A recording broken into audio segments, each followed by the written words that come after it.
Pour ce débat, nous accueillons un nouvel invité, Vincent Ricordo, bonjour. Bonjour. Vous êtes le fondateur de KissKissBankBank, la plateforme de financement participatif. Vous pouvez nous expliquer quelle est sa particularité ? C'est une plateforme où n'importe quel individu a le droit de financer son projet avec d'autres individus, mais il faut que le projet soit créatif ou innovant. Voilà. C'est très bien résumé. Et à côté, toujours Olivier Reverdet. Rebonjour. Rebonjour. Alors, vous êtes venu avec un petit objet très sympathique, le Prism, que vous avez financé sur Kickstarter. Est-ce que vous pouvez nous expliquer de quoi il s'agit au juste ? Alors, Prism, c'est cette petite pyramide. Alors, je sais pas, voilà, on va la montrer comme ça.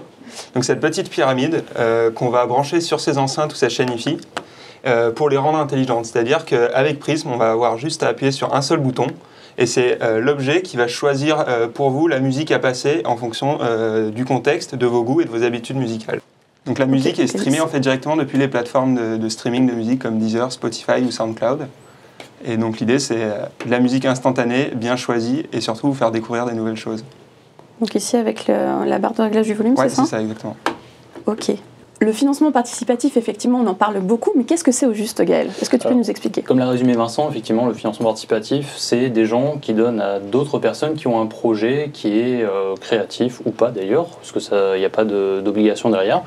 On connaît tous plus ou moins le financement participatif, l'arrivée de Kickstarter, de KissKissBankBank, de Ulule, il y en a maintenant beaucoup de plateformes qui sont comme ça.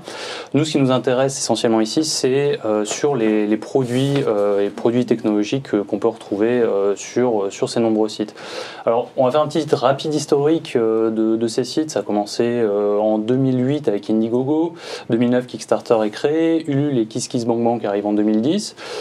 L'essor vraiment, ou en tout cas le coup d'envoi vraiment de ces projets de financement participatif, en tout cas dans le milieu des nouvelles technologies et du jeu vidéo, c'est en 2012 surtout que ça explose.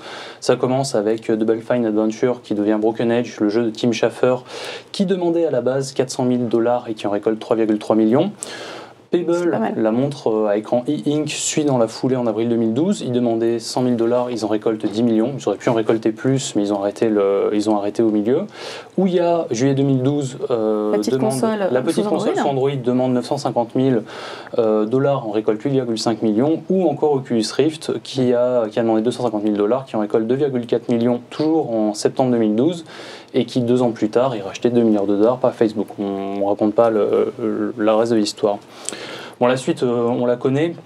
De nombreux projets ont suivi de 2012 à 2014 sur les projets de financement participatif, avec plus ou moins de succès. On sait, si on revient sur Ouya par exemple, on sait ce que ça a donné. Le projet était très enthousiasmant, on l'avait vu surtout sur les fans de consoles. Aujourd'hui, le projet est un peu au point mort. Pebble est un peu l'inverse pour le coup, puisque c'est vraiment l'exemple même du financement réussi, où ils s'en sortent encore très bien, où ils lancent de nouveaux produits.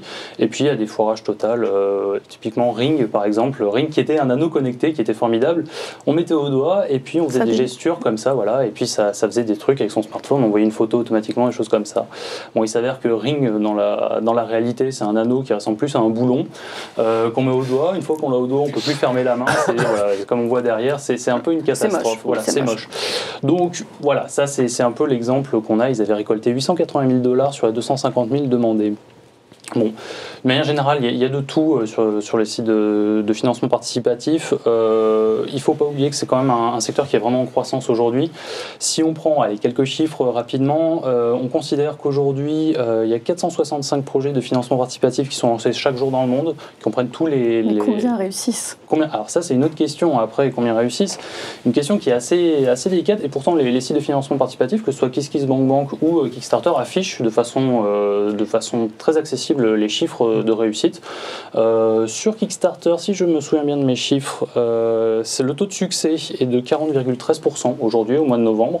Ça, c'est en moyenne sur tous les types de contenus. Ça va du théâtre aux produits technologiques. Exactement. Succès, c'est réussir sa levée, c'est pas livrer. C'est-à-dire qu'il pose un objectif, cet objectif est atteint. Voilà, c'est un projet qui réussit. Sur KissKissBankBank, le taux de réussite est de 54%. Il est un peu plus élevé pour des raisons qu'on verra sûrement tout à l'heure. Alors, pour ce qui nous concerne sur les nouvelles technologies, monter un projet sur le jeu vidéo et sur les nouvelles technologies, c'est pas souvent... c'est difficile de réussir sur ces projets-là. En fait, c'est les projets qui réussissent le moins. Sur Kickstarter, par exemple, sont ceux qui réussissent le moins. 25% des projets lancés sur Kickstarter dans le domaine des nouvelles technologies réussissent à atteindre leur palier. On atteint 34% sur le jeu vidéo. C'est également le cas sur KissKissBankBank, si je me souviens bien des chiffres, c'est le jeu vidéo et les nouvelles technologies qui réussissent le moins à atteindre leurs objectifs. Alors, pour diverses raisons, on en viendra après. Et à l'inverse du théâtre ou de la danse, réussissent beaucoup mieux, mais demandent beaucoup moins d'argent. Voilà. Il faut voir aussi que c'est des produits, les nouvelles technologies et les jeux vidéo sont un peu des produits vitrines, puisque c'est eux qui réussissent à lever le plus d'argent sur ces sites. Voilà, alors maintenant où est-ce qu'on en est? Donc on voit que ça marche bien, on voit aussi qu'il y a quand même, on est peut-être en une période un peu de déclin dans certains domaines, notamment par exemple dans le jeu vidéo, on voit que les projets se ralentissent et on se pose la question, en tout cas moi je me pose la question aujourd'hui, tout le monde connaît les sites de financement participatif, est-ce que c'est rentré dans les habitudes, est-ce que finalement autrefois, c'était un moteur de créativité, un moyen de faire sortir de terre des projets qu'on n'aurait pas vus autrement. Est-ce qu'aujourd'hui, ce n'est pas juste un moyen comme les autres de financer son projet? Alors la question, je la renvoie vers vous, Vincent. Est-ce que c'est devenu un moyen de financement comme les autres? Les produits techno sont très à part sur les plateformes de financement participatif, parce que c'est des projets en fait, qui viennent pré-vendre leurs produits. Alors que sur toutes les autres catégories, vous donnez pour que le projet naisse dans son entièreté. Donc c'est complètement différent. Donc du coup, pour répondre à ta problématique, ça marche moins bien en statistique parce que si les gens ne croient pas au projet, ils ne le préachètent pas.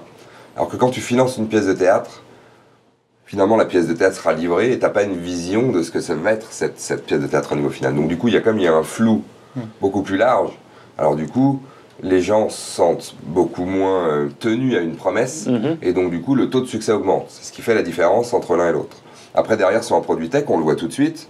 Pour ceux qui sont fans de tous ces produits-là, très très vite, vous allez arriver à repérer finalement ce qui vous a l'air bon ou pas bon, et vous allez suivre ou pas, parce que c'est la même communauté. Moi, je vois, j'ai 6 devs chez moi, j'ai une armoire complète de produits Kickstarter, d'ailleurs beaucoup plus grosse que l'armoire de produits KissKissBankBank, mais ce qui n'est pas un souci, mais je les vois bien, il y a une appétence vraiment réelle pour cette communauté-là, et donc du coup, assez vite, les collectes prennent, ou alors elles prennent pas, on le voit bien, soit elles décollent, elles éclatent les plafonds, soit elle reste tankée à 5, 10 000 et elle ne décolle pas. Donc en fait, il y a vraiment une différence entre le financement participatif pour les objets techno, en fait c'est presque des sites de précommande, et les autres objets culturels ou proches du culturel qui ont une approche vraiment différente. Très clairement, c'est pour ça d'ailleurs que nous on est c'est un peu la catégorie pauvre chez nous en nombre de projets. On a un taux de succès plus élevé depuis Kickstarter, mais en volume, ça n'a évidemment rien à voir. Et pour le coup, la réponse à cette problématique, et c'est ce que tu viens d'évoquer, c'est que la communauté geek, elle est concentrée sur 2 plateformes dans le monde, qui sont Kickstarter et Indiegogo, qui n'ont pas tout à fait les mêmes caractéristiques. Et comme les communautés geeks sont concentrées ici et que les gens sont en attente des produits, il y a peu de place en fait pour les autres plateformes sur ce marché-là. Alors, on est en train d'essayer de trouver des moyens, parce qu'on en a quand même pas mal finalement, et plutôt des petits projets. Et je crois que le plus gros projet tech chez nous, c'était du jeu en live qui a collecté 170 000 €, mais sinon, les collectes chez nous, c'est plutôt 10 000, 20 000, 30 000. On est très très loin des records américains. Mais l'effet de mode passant et le taux d'échec quand même grand 600 sur Kickstarter, on voit quand même de plus en plus de projets français qui, du coup, après avoir pris une bonne tarte sur Kickstarter, en ayant visé 100 000 ou 200 000, reviennent chez nous et finalement viennent chercher plutôt 10, 15, 20 000 pour prototyper leurs produits et avec des ambitions un peu moindres, mais ce qui permet de rééquilibrer. Et je ne serais pas surpris quand même que petit à petit, on arrive à revenir dans le domaine, encore une fois, avec des collectes qui resteront à hauteur de ce qu'on est capable de faire en France, mais finalement avec plus de succès et plus de projets. Je vous ai vu rigoler au moment de la tarte. Oui. Parce que vous avez choisi Kickstarter. Oui. C'était pour une raison bien particulière. Vous pouvez nous expliquer? Oui, alors Kickstarter, c'est à la fois un moyen de financer le développement de son projet, mais c'est aussi une opération de communication. Et nous, on s'en est aussi servi pour analyser un peu notre marché. Et donc, Kickstarter, d'une, parce que l'audience est plus grande. Voilà, c'est un site international avec une grosse audience américaine, donc pour l'audience, mais aussi pour essayer de comprendre où serait notre marché pour notre produit. Et donc ça, c'est quelque chose qu'on va analyser après coup, une fois qu'on aura des informations sur les personnes qui auraient précommandé notre produit. Quand vous dites où, c'est la nationalité des acheteurs.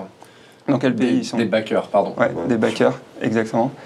Et d'un point de vue communication, tout simplement, parce que ça permet de faire connaître notre entreprise, notre projet à une échelle un petit peu plus globale. Voilà. Donc ça répond un peu à la question. Donc si quand on développe un produit qu'on met sur un site de financement participatif, c'est autant pour l'argent que pour la communication? Ça dépend, je pense, des équipes et des projets. Nous, c'était la raison principale, c'était clairement le financement, parce qu'on est une petite équipe de 4. On a bootstrappé notre projet depuis le début, c'est-à-dire qu'on a encore levé aucune somme, on n'a levé aucun fonds. C'est juste l'argent que nous, on a apporté personnellement. Donc on a une équipe très complémentaire qui a pu développer le prototype fonctionnel à elle-même. Par contre, il faut des fonds pour aller à la suite. Donc là, nous, l'objectif premier, c'était clairement des fonds. Après, il y a tout le reste qui sera. Un investisseur traditionnel, il n'aurait jamais pu vous offrir ça. Ouais, est-ce qu'il n'aurait pas pu vous offrir, je sais pas moi, vous dire, on a un plan de com bien établi qu'on pourrait vous proposer, on connaît peut-être mieux le marché que vous. C'est possible. Nous, honnêtement, on a eu du mal à convaincre les gens avant le Kickstarter. Voilà. On avait postulé à des tas de choses, des concours, des incubateurs. On a été refusé à pas mal d'endroits. C'est après le Kickstarter, une fois qu'il y a une première réponse du marché, que les gens se mettent à croire au projet. Et c'est ça aujourd'hui que le financement participatif permet de faire, c'est de tester son marché réellement. On laisse la possibilité à des gens de mettre leur numéro de carte bleue et d'acheter le produit avant même qu'il soit construit. Et ça, je pense, c'est la meilleure preuve de marché. C'est pas encore une preuve finale du marché, mais c'est une première réponse qui est très intéressante pour une équipe comme la nôtre. Puis tu oublies de dire un truc vital quand même, c'est que la collecte de fonds sur Kickstarter ou KissKiss, elle est gratuite, alors que l'ouverture de capital à tes investisseurs, elle te coûte 15, 20, 30% de ta boîte. Exactement, c'est pas une levée de fonds. Le terme n'est pas le bon. C'est vraiment soit des demandes de dons, soit des précommandes dans notre cas. Mais il n'y a pas de prise de part. Ce qu'on voit aussi, enfin je me fais un peu l'avocat du diable, mais ces investisseurs... J'avais prévenu qu'on était le côté obscur. Ils ont quand même une expérience ou un savoir qui peuvent apporter que des petits projets n'ont pas forcément aussi, ou peuvent se planter après. C'est aussi le risque. Ceci dit, est-ce qu'il n'y a pas un dû envers les backers justement à part la livraison du produit? C'est déjà effectivement un gros engagement sur lesquels on est responsable, entre guillemets. Mais il n'y a pas de prise de participation. Ils ont précommandé le produit 8 mois, 1 an, 2 ans à l'avance dans certains cas. Mais non, il n'y a pas de prise de capital. Dis-moi, pour revenir sur le débat avec Oculus, quand tu précommandes un morceau sur iTunes, tu ne deviens pas coéditeur du morceau. Ouais, voilà. Là, en l'occurrence, le système de financement participatif, la motivation quand même, parce que là, du coup, on devient très business, mais la motivation réelle des gens en amont, c'est donner naissance au projet, quoi qu'il en soit. C'est toujours la même motivation. C'est-à-dire qu'en fait, ce qui nous plaît d'un seul coup dans un projet qui se balade sur nos plateformes, c'est de se dire, mais celui-là, j'ai envie de le voir sortir des cartons, donc je vais lui donner naissance.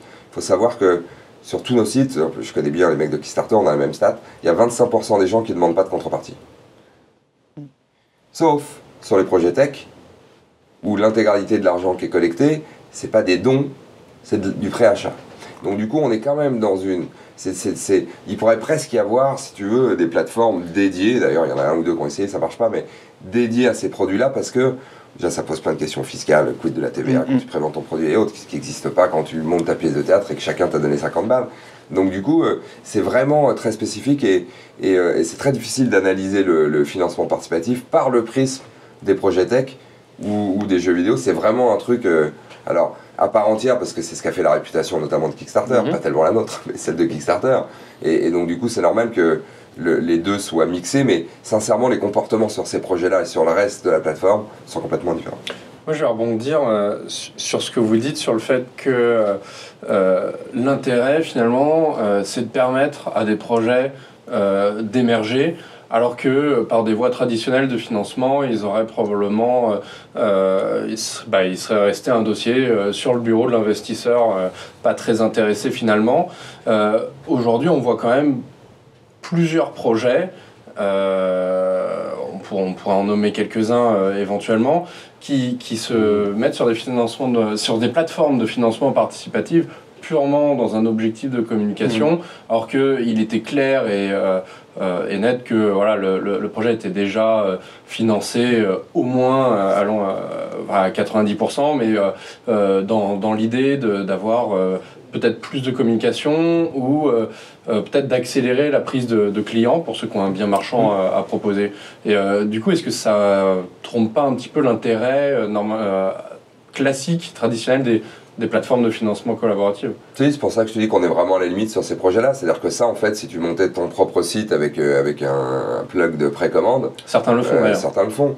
T'as pas besoin de la plateforme, en fait. Ce que vient donner, nous, à notre petit niveau en France ou Kickstarter aux États-Unis, c'est en fait un accès direct à X millions de geeks qui du coup regardent la newsletter ou qui vont sur la homepage tous les jours ou tous les 2 jours pour voir ce qui se passe dans les produits techno. Et donc du coup ça te donne quand même une surface assez importante. Et puis quoi qu'il en soit, là on voit des grosses marques qui commencent à se lancer dans le truc, notamment dans le jeu. En fait c'est surtout une espèce de test marché qui est super important. Et donc derrière le test marché, s'il est réussi, c'est une bonne com. Puis s'il n'est pas réussi, c'est une mauvaise com. Et là, et vous le disiez tout à l'heure, mais il y a quand même plein de projets derrière qui se font pas.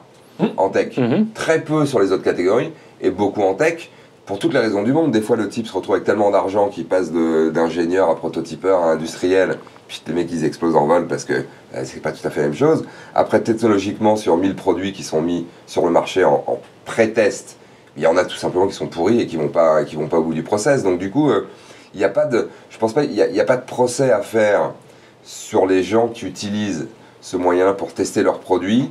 Ils sont, il faut le reconnaître, un peu contre nature et un peu aux antipodes des valeurs qui nous ont permis de faire exploser ces plateformes. Mais ça, c'est une certitude. C'est une certitude. Et, enfin, l'autre chose aussi, c'est que quand on a, je sais pas, dans le cas de Prism, il y a combien de backers environ ? Nous, on a 1300 backers. 1300 backers. Est-ce qu'il n'y a pas une pression de la part de ces backers ? Et est-ce que ça dénature pas le projet aussi ? Ah bah non, de toute façon, nous, on avait un projet d'entreprise qui était de faire un produit grand public et de le vendre à des gens. Donc maintenant, c'est le cas. Si il y a une minorité bavarde qui vous disent qu'ils veulent 2 boutons physiques dessus, vous ne pourrez pas changer, par exemple. Si c'est une minorité, non. Si c'est une minorité, non. Si c'est une majorité, clairement, c'est un retour sur un panel intéressant qu'il faut prendre en compte. Aujourd'hui, on a encore une marge de manœuvre sur le design du produit. Voilà. C'est intéressant. Moi, je connais bien les types d'sketchnotes là, des sketchers, eux sont venus nous voir et c'est nous qui avons décidé de les envoyer là-bas. C'est-à-dire que quand la communauté est identifiée américaine, ça sert à rien de venir collecter 10 000 chez nous si tu peux collecter 10 fois plus ou 20 fois plus. Par contre, je prends un autre exemple, il y a un type en ce moment chez nous qui est en train de financer une douche connectée. Bon, la douche connectée, finalement, elle ne s'adapte pas plus quand même aux Français qu'aux Américains. Il n'y en a pas plus sale ou plus propre sur le sujet. Et donc du coup, on a regardé... Malgré notre réputation. Malgré notre réputation, j'ai regardé, il y en a une sur Indiegogo. Bon, le type, il va arriver à 20 000 chez nous, il a 30 000 $ chez Indiegogo. Bon voilà, 30 000 $, 20 000 €, on est sur la même chose. Donc c'est quand même une histoire de communauté. Très souvent, quand même, sur les vrais projets tech, la communauté est américaine, et c'est là-bas que ça se passe, point à la limite.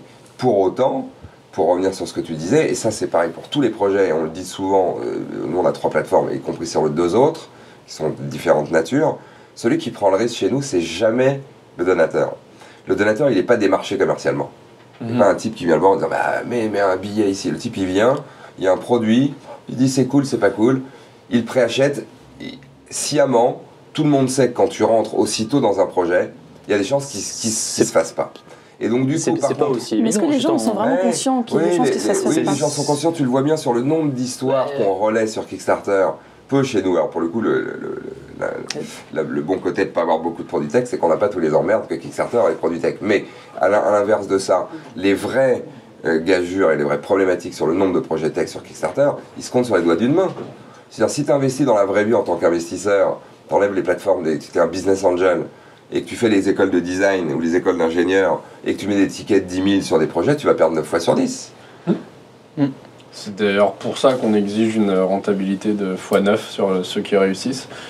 Mais effectivement, je pense que c'est toujours intéressant de mettre en perspective les taux d'échec des plateformes de financement collaboratif, parce que c'est vrai que parfois elles peuvent paraître importantes vis-à-vis des taux d'échec dans l'économie un petit peu plus traditionnelle.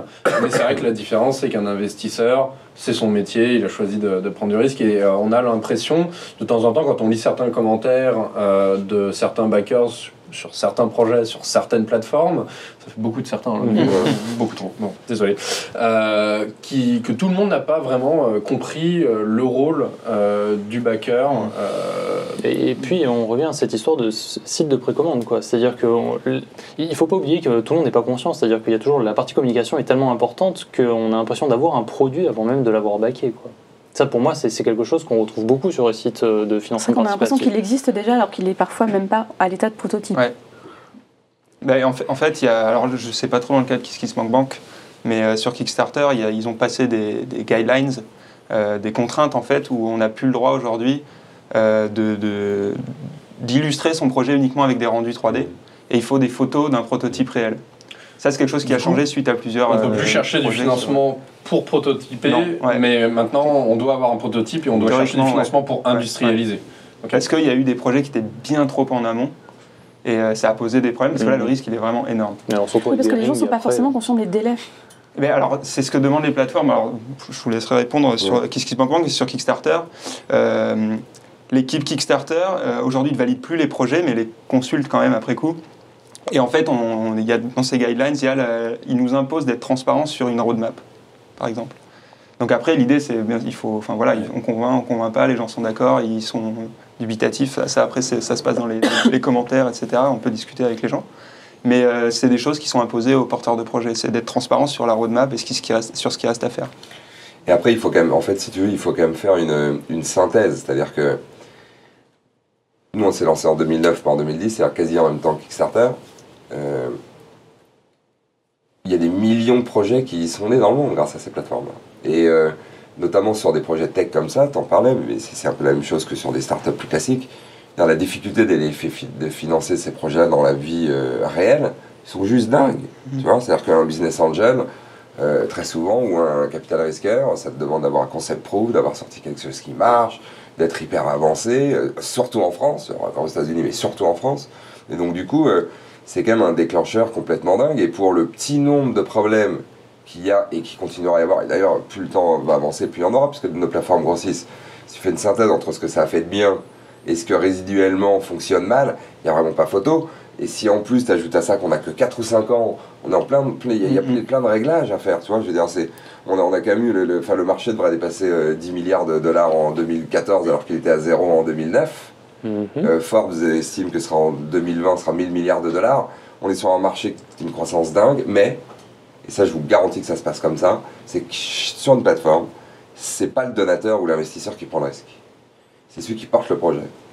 Parce que celui qui porte le projet, il a deux actions possibles. Soit il prend une gamelle sur sa collecte, ce qui n'est pas très grave parce que l'échec fait partie du jeu quand tu es entrepreneur. Et du coup, si ça t'a pas réussi à empêcher certains de recommencer après. Oui, parce que certains testent plusieurs plateformes d'ailleurs. Mais par contre, à l'inverse, si effectivement tu as réussi ta collecte et que derrière tu peux pas livrer, que tu n'arrives pas à livrer, que tu veux pas livrer, peu importe, ta réputation, là ça devient vraiment problématique. Et du coup, en face du 50 balles ou 100 balles que tu as perdu, sans être naïf, en étant sciemment responsable de ce que tu fais, en disant bon, peut-être que ce truc il arrivera, mais peut-être qu'il n'arrivera jamais, comparé vraiment au déficit de réputation que tu peux avoir en tant que créateur, sincèrement, l'échelle entre les deux est très mince. Et nous, on le voit très bien dans le processus d'élaboration des projets.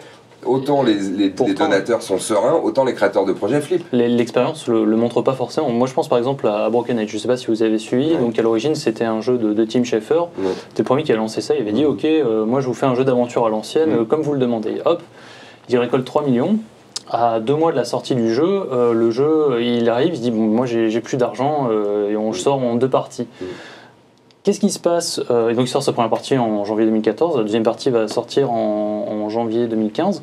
Qu'est-ce qui se passe actuellement? Son grand pote Ron Gilbert ressort un jeu d'aventure et il récolte autant d'argent, alors que les promesses sont à peu près les mêmes, quoi. Donc que l'un se casse la gueule et que l'autre, en tout cas se casse les dents sur son projet et l'autre fait la même chose, prouve quand même que les consommateurs, ou les gars qui vont backer, sont prêts à remettre de l'argent sur ces projets-là, même si les gens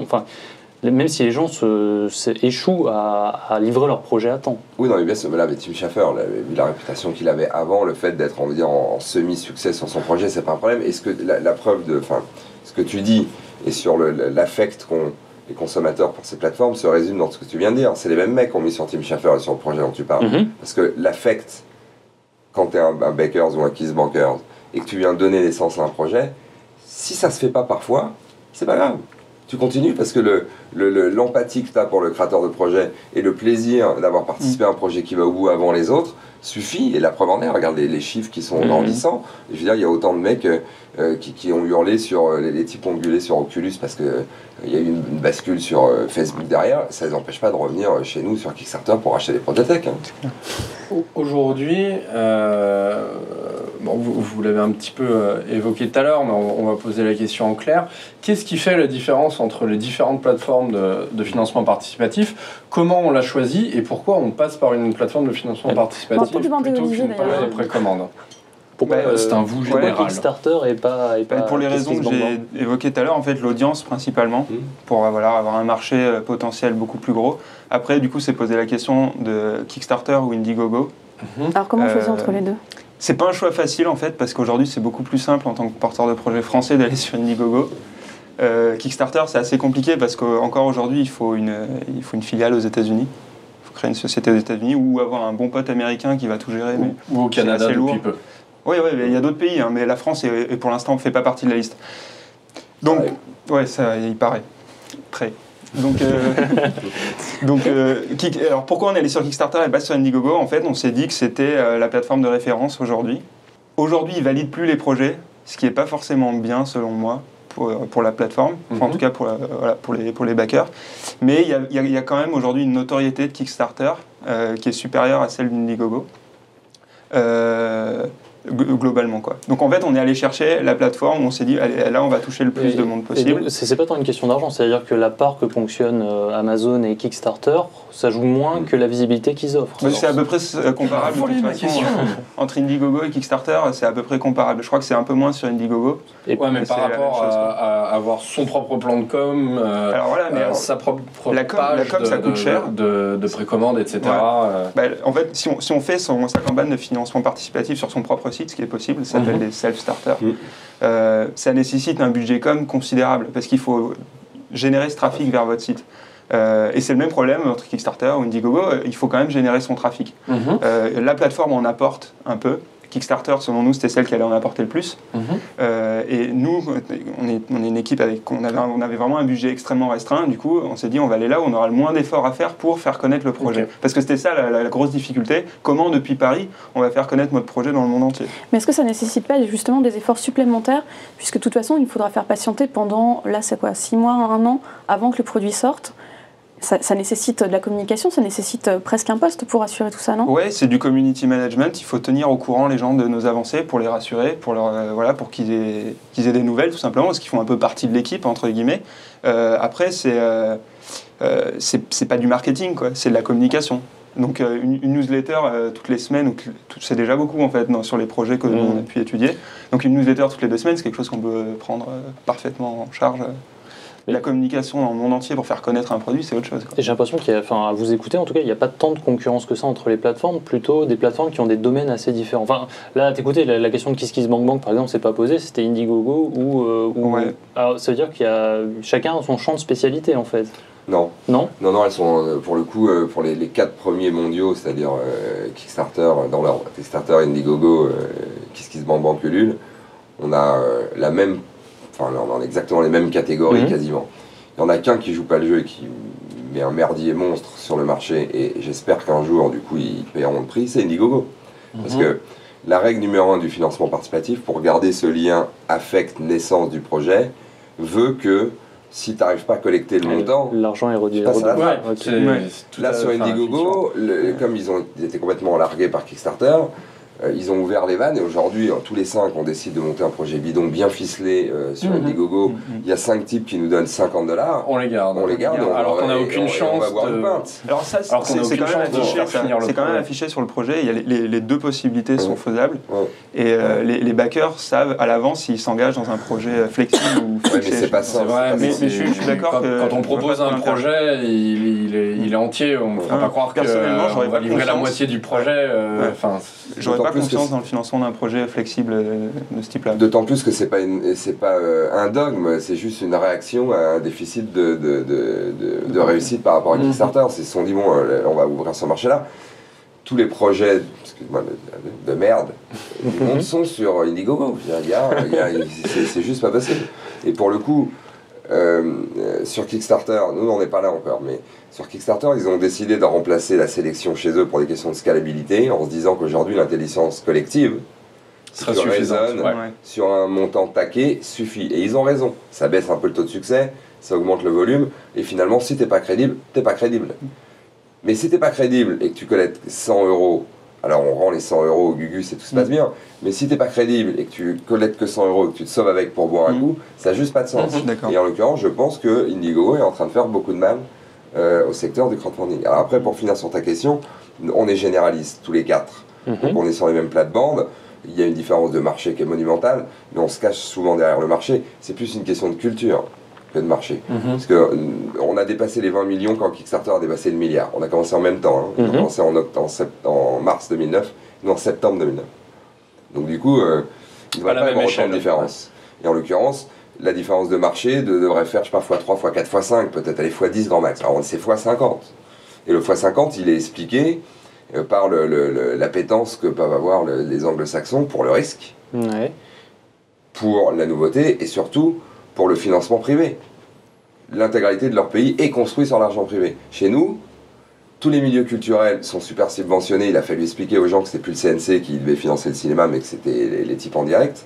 Et quant à la tech, pour l'instant, l'évasion est quand même assez importante vers les États-Unis. Et on voit bien, chez nous, ceux qui financent la tech sont très proches en général, premier cercle, du type qui a le projet. Donc il y a une communauté chez nous qui est assez faible sur le sujet. Mais on a quand même les mêmes modes de fonctionnement. La différence s'explique majoritairement par un problème. Alors qu'est-ce qui est le plus porteur alors sur KissKissBankBank actuellement? Mais en fait, ça dépend de ce que tu veux faire. Clairement, si c'est un produit tech aujourd'hui et que ton marché, tu le penses américain, il faut aller sur Kickstarter. D'accord. La question se pose pas. Pour l'instant. Parce qu'on est en train d'essayer de créer, nous, derrière, de plus en plus, à partir du moment où c'est pas si simple d'identifier ta communauté, et que ta communauté peut être mondiale ou qu'elle peut partir de la France, alors il vaut mieux partir de chez nous. Parce que ça peut être compliqué de transférer ta communauté, donc ton premier cercle, ton deuxième cercle, sur un marché américain avec une page en anglais par exemple, avec toutes les contraintes que tu as pour monter ta boîte locale, alors que chez nous tu peux collecter tes 20, 30, 40 000, 50, jusqu'à 150 000 €, puisque c'est le dernier exemple, mais je pense que ça pourra aller plus haut. Il faut qu'on arrive nous à être malins, c'est ce qu'on est en train d'essayer de faire et j'espère qu'on y arrivera, à passer des deals avec des partenaires qui nous permettraient d'assurer la distribution des produits.